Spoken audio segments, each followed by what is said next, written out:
Мария Габриел в лицето на партия ГЕРБ предложи мандат, който президента с указ изпрати към Народното събрание за гласуване, в който тя е определила кабинет, без дори да пита министрите, които ще участват, дали са съгласни или не.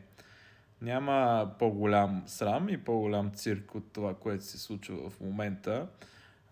Доста е интересно от гледна точка като политически ход и сега мога да ви обясня защо се прави. Това е поредната хитрост от партия ГЕРБ, която ще остане незабелязана от нас, поне те така смятат. Първо, те няколко пъти вече успяват да надхитрят Продължаваме промяната, ПП и Да, България, Демократична България, ДБ. Не знам от Продължаваме промяната от Демократична България за колко умни и хитри се имат, но в лицето на Бойко Борисов вече ги надхитряват сигурно за 10-ти път, което е абсурдно. Първо, те си мислеха, че могат да изперат Бойко Борисов, но когато в една пералня сложиш черните дрехи на ГЕРБ и белите дрехи на новите хора от Продължаваме промяната, естествено, че белите дрехи ще вземат от черната боя и ще станат сиви, а черните дрехи си останат черни. Така че в крайна сметка те нищо не изпраха, просто очерниха себе си, което беше и основната причина Бойко Борисов и Делян Пеевски да ги дръпнат в своята сглобка. И естествено сега те излизат от политиката, според мен, няма да стигнат и до 10%, защото естествено срещу този, който най-много плюеха, бяха с него. Така че когато имаме някакви такива сглобки, такива неща, винаги трябва да бъдем подозрителни с хора като лицето на българската корупция, Делян Пеевски, хора като Борисов. Никога не трябва да се влиза в никакви сглобки, в никакви коалиции, в никакви споразумения. Това от нашата партия Граждански права сме категорични. И естествено ППДБ с цялата си хитрост не успяха да изперат Бойко Борисов, нито Делян Пеевски, защото те, както всички знаете, нямат изпиране.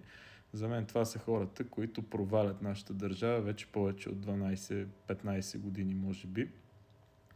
Та сега защо се вкарва именно този мандат, така наречен, с министерства за министри, които дори не знаят, че са предложени за министри. Естествено, вие много добре знаете, че който не успее да състави правителство и който провали правителството, после ще загуби голяма част от избирателите си. Това се случи с Има такъв народ, когато провалиха правителството и народа ги наказа, после никой не гласува за тях. Сега Бойко Борисов с този ход вкарва мандат, който знае, че няма да бъде гласуван, ще бъде провален. Но кой няма да го гласува? Продължаваме промяната няма да го гласуват, Да, България няма да го гласуват и те ще бъдат виновни за провала на кабинета. В очите на народа те ще бъдат виновниците за това, че няма кабинет и отиваме на нови избори. Бойко Борисов с своя ход, той е изпълнил според него задължението си, това дори беше изказването на Пеевски.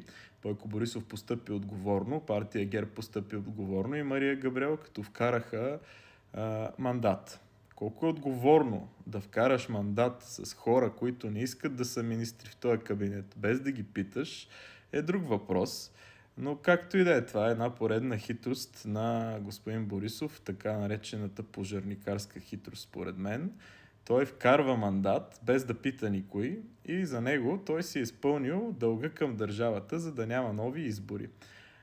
От ППДБ, понеже вече виждаме, че в тях няма грам политическа мисъл, няма никаква стратегия, отново най-вероятно няма да гласуват за това правителство и за този мандат, което е напълно нормално и няма да има правителство. И те, както се очерниха с глобката, сега ще бъдат още по-черни, защото заради тях ще отидем на нови избори.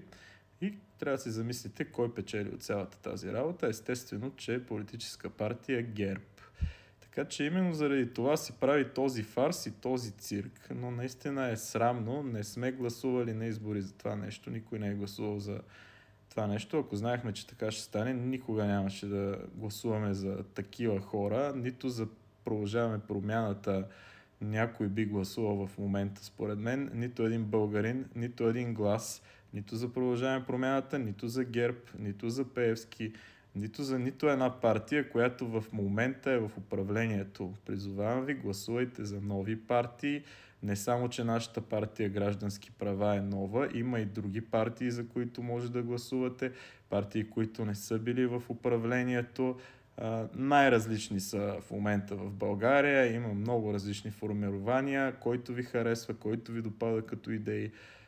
Нито глас повече за партиите, които са били в статуквото, както казваше Христо Иванов, нито глас за Пеевски. Сега аз мога да ви кажа нито глас за комбината Пеевски и Христо Иванов.